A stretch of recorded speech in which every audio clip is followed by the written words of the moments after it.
Session 3. How can I deliver human rights education in my school? There are a number of ways our partner schools have delivered human rights education, and on the website you will see in greater detail how schools have done this. We outline their experiences alongside some tips for you to think about.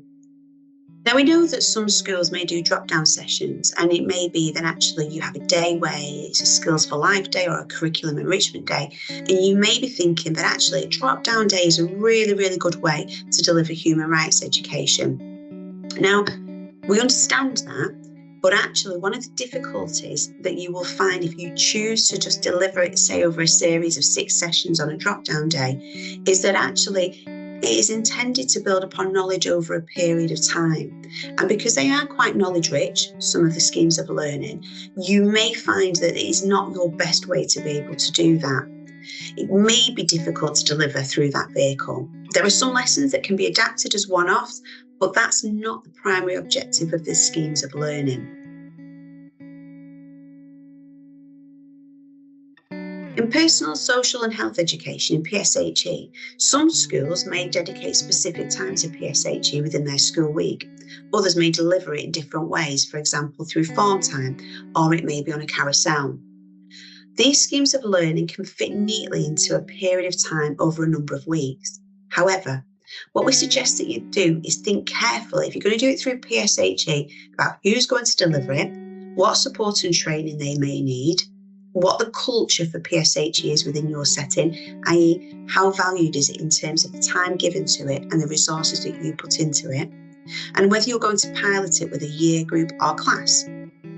One of the benefits of using timetable PSHE is that the nature of the subject of PSHE, when planned and taught well, does enable teachers and pupils to have a space to be responsive to issues as they arise, and often the environment is such that the difficult topics can be addressed.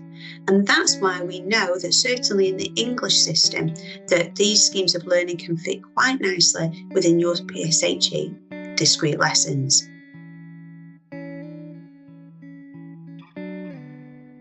Some schools have developed their work on human rights through embedding it within form time, and this has allowed them to break down the learning over smaller chunk-sized periods of time and build it into the planned curriculum for form time. The benefits of this is that you can complement this within your whole year assemblies, and it can link into specific dates that come up in the calendar, for example, International Women's Day or Anti-Bullying Week.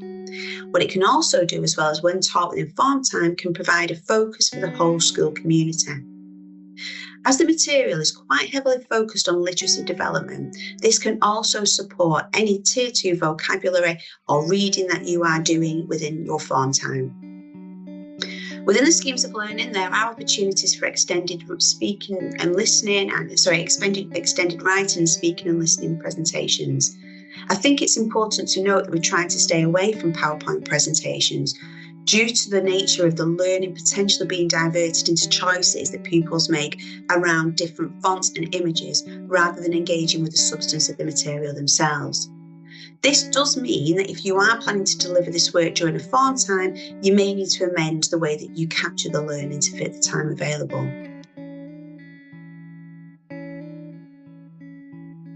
Some schools have made sure that it's integrated across the school, and that actually that human rights education has become part and parcel of specific lessons. Now, what we're not suggesting is that you shoehorn human rights education into a scheme of a learning where it wouldn't normally fit.